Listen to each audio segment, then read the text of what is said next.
कंगना अभिनेत्री से नेत्री तो बन गई, लेकिन कंगना का जब भी कंगन खनकता है तो स्वाद कुछ कड़वा ही होता है।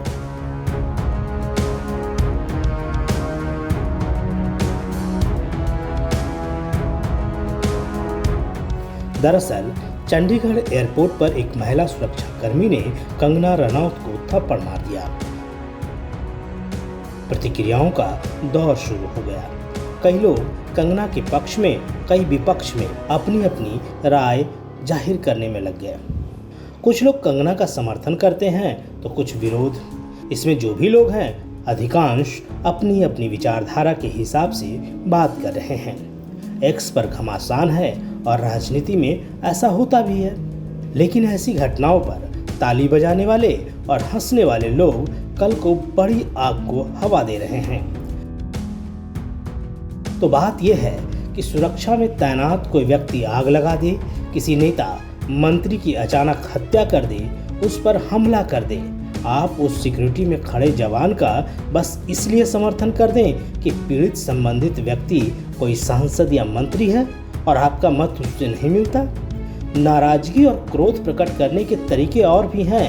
फर्क सिर्फ इतना है कि आपने कौन सा वाला तरीका चुन लिया है। खैर, अपनी विचारधारा को पहले साइड में रखिए और आप एक आम आदमी के नजरिए से समझिए कि इस थप्पड़ की गूंज देश के माहौल पर क्या पड़ेगा। क्योंकि यहीं से सवाल है, क्या कंगना को थप्पड़ किसी आम पब्लिक ने मारा? तो जवाब होगा नहीं जी, एक महिला सुरक्षाकर्मी। और वह महिला सुरक्षाकर्मी कुछ कहते हुए कंगना को धमका भी रही है, ये जानते हुए कि अब वो सांसद बन चुकी है।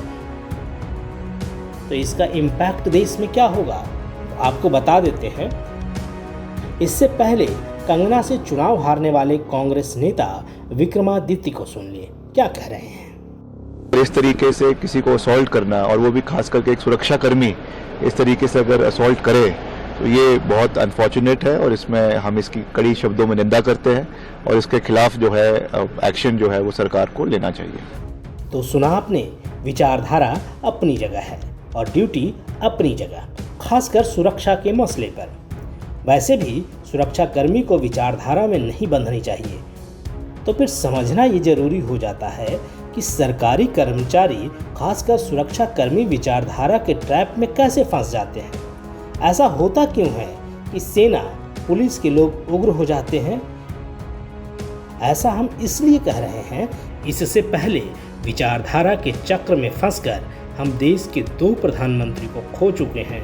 कश्मीर से कन्याकुमारी तक कई छोटे बड़े नेताओं को खो चुके हैं। इसमें एक प्रधानमंत्री हैं राजीव गांधी, जिनकी मौत एक बम धमाके में हुई थी। वह तमिलनाडु के श्री पेरम्बदूर में आम जनता से घिरे थे, लेकिन यह बहुत कम लोगों को मालूम है कि उन पर 1987 और 1986 में 2 बार अटैक हुए। पहला अटैक 31 जुलाई 1987 में श्रीलंका में हुआ था। तब राजीव गांधी श्रीलंका में थे, राष्ट्रपति भवन के सामने गार्ड ऑफ ऑनर रिसीव कर रहे थे। तभी उन पर पीछे से श्रीलंकाई सैनिकों ने बंदूक को उल्टा कर वार किया। हालांकि वह इस हमले में बच गए। उन्हें पहले से ही आभास हो गया था कि कोई चीज उनके ऊपर से आ रही है। वो झुक गए। गनीमत रही कि राजीव गांधी की सूझबूझ यहाँ काम आ गई। कंगना पर हमले को सही ठहराने वाले लोगों के लिए इंदिरा गांधी पर उन्हीं के 2 सिक्योरिटी गार्ड की ओर से हत्या करने वालों भी याद दिला देते हैं। सतवंत सिंह और बेअंत सिंह के अंदर 1984 के ऑपरेशन ब्लू स्टार की वो यादें आग की तरह धधक रही थी। उन्हें और किसी को भी इसका इल्म नहीं होने दिया। 31 अक्टूबर 1984 को वो ऐसा कुछ करने वाले हैं। उस दिन इंदिरा गांधी एक अकबर रोड के द्वार पर पहुंची और आर.के. धवन के साथ चर्चा कर रही थी। नारायण सिंह उन्हें सर्दियों के धूप से बचाने के लिए एक छतरी लिए हुए थे। तभी अचानक उनके अंगरक्षकों में से एक, बेअंत सिंह ने अपनी बंदूक से उस पर गोली चला दी। गोली उनके पेट में लगी। बेअंत सिंह ने उनकी छाती में 2 अतिरिक्त गोलियां चलाई। एक अन्य हमलावर सतवंत सिंह अपनी कार्बाइन पकड़े हुए पास में खड़ा था। सतवंशी ने जल्द ही सभी 25 गोलियों को खाली कर दिया, जिसमें से अधिकांश इंदिरा गांधी के शरीर में घुस गई। दोस्तों, ये घटनाएं ऐसी हैं जिन्हें याद करके भी इंसान सिहर उठता है, क्योंकि सिक्योरिटी पे, खासकर देश की सिक्योरिटी पे ईमान, देश का ईमान टिका होता है।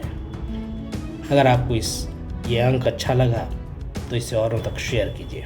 नमस्कार।